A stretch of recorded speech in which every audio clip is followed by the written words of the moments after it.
Hey, welcome everyone. Tom here from Park Avenue Trading, your chief dealer, keeping you sane in these insane markets.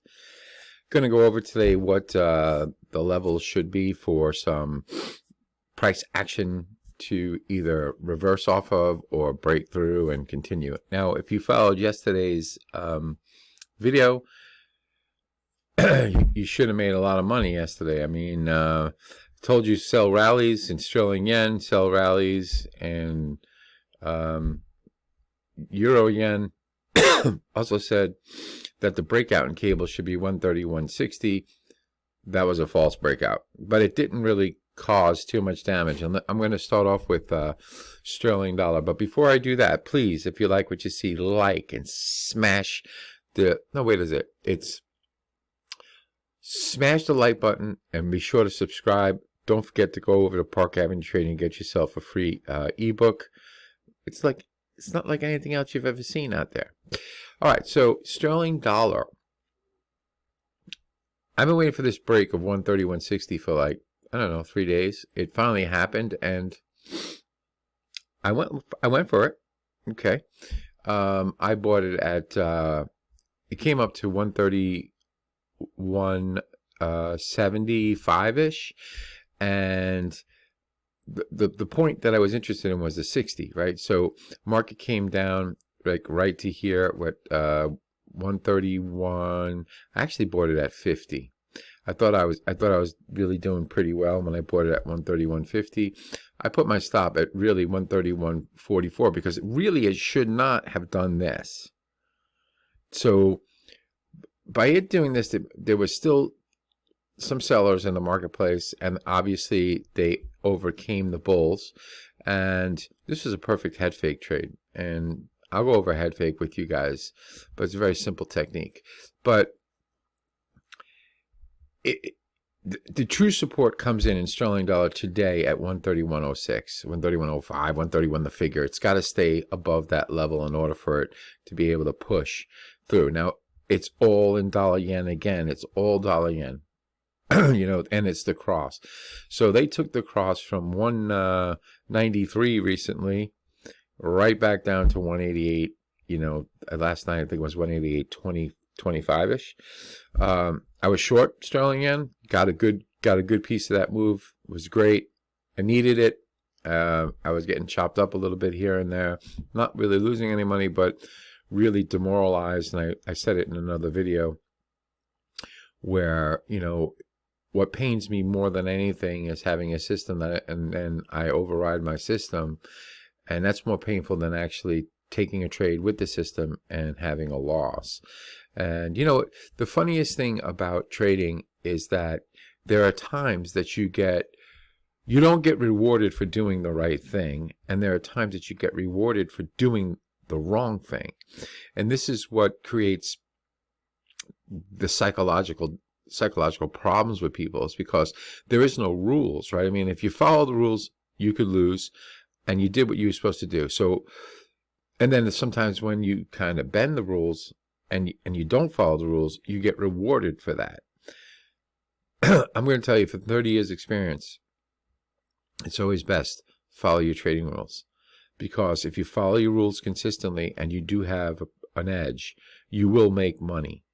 But if you're haphazard and do not follow your rules, eventually it's going to come back and bite you in the ass, and you're going to lose money. And then you're going to start, going on tilt, as they say in poker, like you're trying to get your money back and frantically. It's just not a good place to be. So just always stick to your rules. And that's the point I got to make about that. All right, so sterling dollar today has to stay above 131, let's say 131.05, 131 the figure, in order for it to keep this. It's like the euro dollar. It's really boring. I hate it. I would hate to trade sterling dollar in banks. And you're going to get market order. You're going to get your customer orders that are going to come in, and I'm sure a lot of customers, were maybe slightly concerned here where they went and they bought, but there were a tremendous amount that came in and had a lot of demand for cable at that point. So, I don't know. We just have to watch the price action. It's a really boring currency. I'm not going to spend much time on it. And I'm really going to put it on the back burner right now. I'm going to keep paying attention to the British pound yen trade. And this one is a quite interesting trade. Like I said, I was short. My protective stop got hit. Now, I'm not tooting my horn, but I'll show you the trade. Here we go. Short sterling yen, 190.58. I mentioned that in the first video.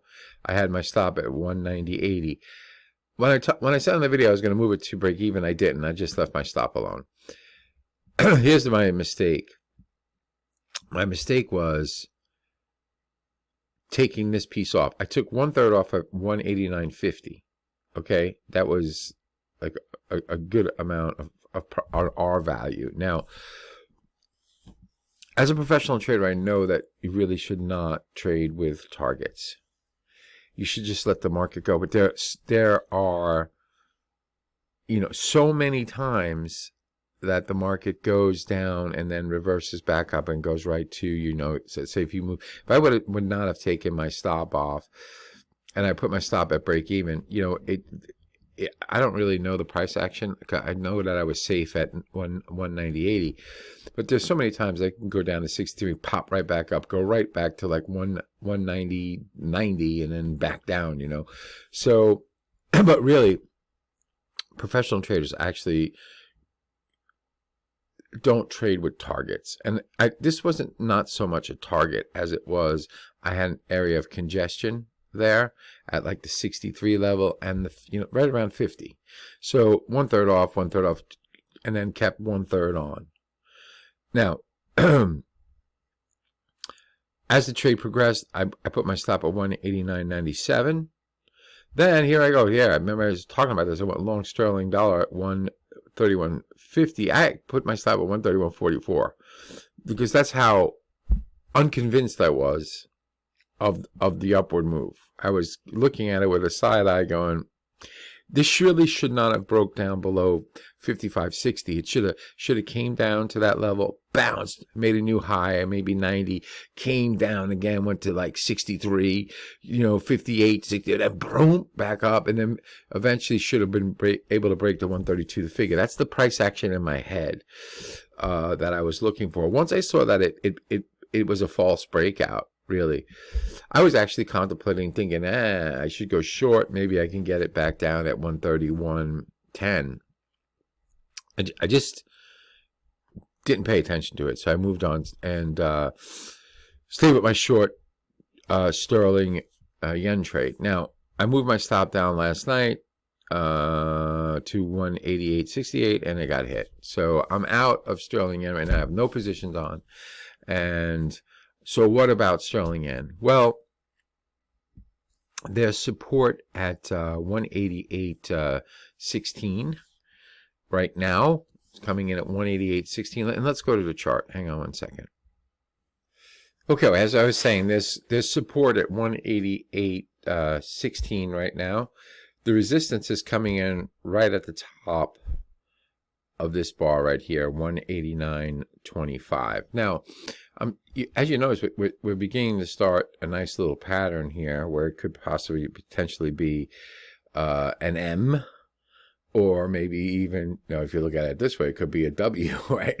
So those are those patterns, that right now we don't know. But here's the thing. If we close below 188.15 on a 1 hour, okay, we're definitely heading down to like the 187, say 40 level. Okay, so sterling yen is still weak. And, there's a lot of sellers here. So you should be looking to sell any type of decent rally with a decent stop loss on it. Because right now the trend is down. So you got to be cautious. The reversal, let's see. The reversal really should have occurred at, hang on, let me see.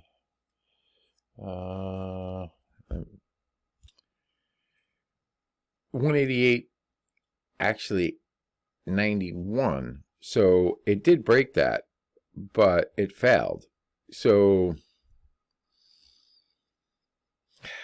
right now, I don't really have a trade right now, but I think that if it breaks like 65, 188.65, which is very close, I might take a stab at selling it again with a tight stop and see if I can get down to that 188.15 level.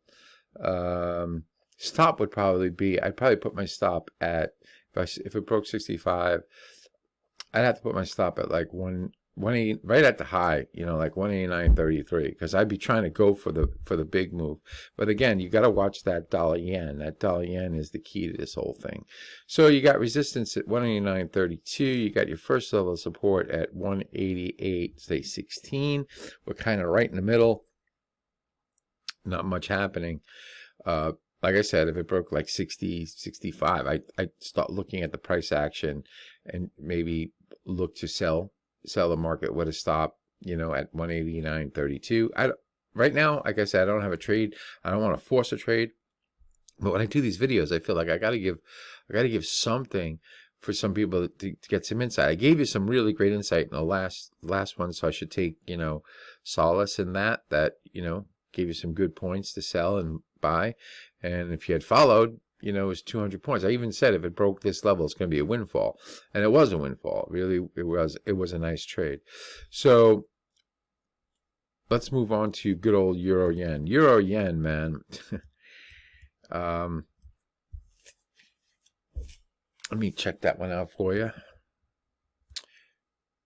All right, so we got resistance at 159.45, pretty close to where we are right now, and the secondary resistance at 159.82.